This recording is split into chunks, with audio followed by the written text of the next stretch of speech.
मध्य और उत्तरी गुजरात में चुनाव का प्रकरण जारी है, यानी डांस ऑफ डेमोक्रेसी चल रहा है, लोकतंत्र का पर्व चल रहा है। लेकिन वहां रूस और यूक्रेन के बीच डांस ऑफ डेथ यानी युद्ध चल रहा है। 10 महीने से ऊपर हो चुके हैं। यूक्रेन के खिलाफ जंग में रूस अपने सबसे घातक हथियार का प्रयोग कर रहा है। यूक्रेन की नौसेना ने आरोप लगाया है कि रूस ने यूक्रेन पर गैस ग्रेनेड से हमला किया है। दावा यह किया जा रहा है कि इस हमले के लिए रूस ने चोरी छिपे ड्रोन का प्रयोग किया और तबाही मचाने की कोशिश की।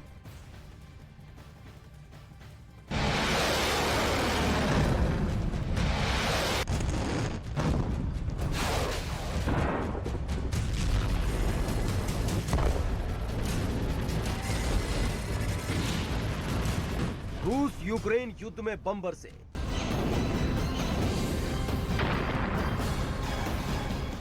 मिसाइलों की गरज सुनाई दी।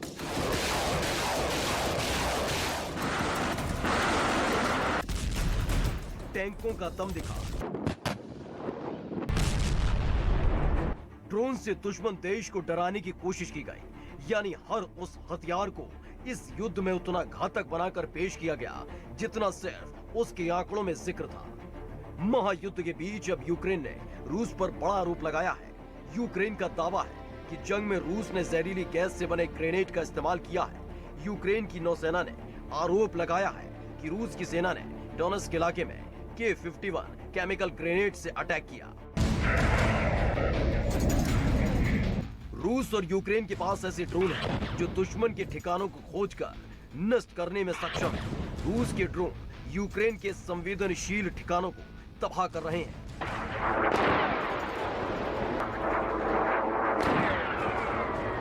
अब तक विस्फोटक से लैस ड्रोन को रूस इस जंग में इस्तेमाल कर रहा था, लेकिन अब यूक्रेन केमिकल और गैस वाले ग्रेनेड से उस पर अटैक करने का आरोप लगा रहा है।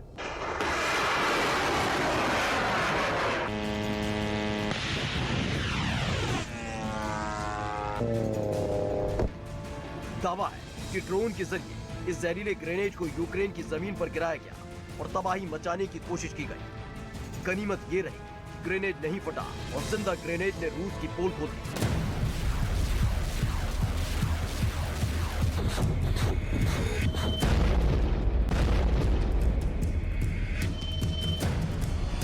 खबर पर आगे बढ़े उससे पहले आपको बताते हैं कि जहरीली गैस वाले ये ग्रेनेड कितने घातक होते हैं और इनसे क्या क्या नुकसान हो सकता है। K-51 रूस का जहरीली गैस से भरा ग्रेनेड है, जिसका इस्तेमाल दंगाइयों को तितिर-बितिर करने के लिए होता है।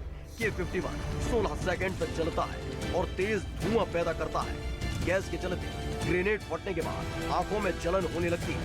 जिस जगह ग्रेनेड फटता है वहाँ लोगों में बेचैनी शुरू हो जाती है। मजबूरन लोगों को इलाका छोड़कर भागना पड़ता है।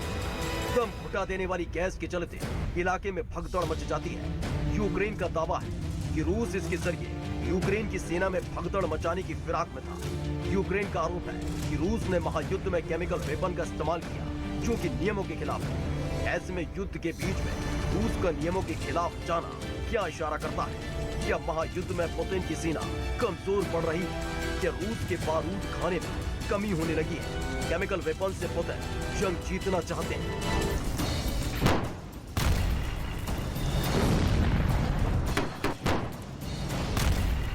अमेरिका ने पहले ही जंग में रूस की तरफ से केमिकल वेपन के इस्तेमाल की बात कही थी। अमेरिका ने दावा किया था कि कई मोर्चों पर फेल रूस की सेना जंग में केमिकल वेपन से हमला कर सकती है और इस दावे के कुछ दिनों के अंदर ही जहरीले ग्रेनेड से अटैक की तस्वीर सामने आई, जो पुतिन के वेपन अटैक न करने वाले दावों पर सवालिया निशान खड़े कर रही है।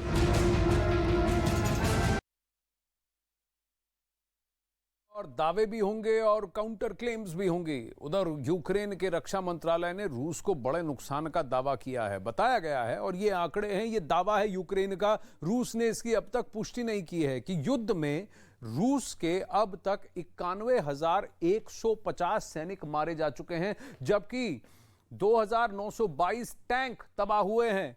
8,592 सैन्य गाड़ी तबाह करने का दावा यूक्रेन कर रहा है रूस की, तब जबकि 1908 आर्टिलरी नष्ट करने का भी दावा किया जा रहा है। वहीं अगर आप देखें रॉकेट सिस्टम तबाह 395, और इसमें और भी आंकड़े हैं। एयर डिफेंस सिस्टम 210 उसने नष्ट किए हैं, यह बात वो दावा कर रहा है, जबकि 281 फाइटर जेट तबाह करने का क्लेम भी यूक्रेन कर रहा है।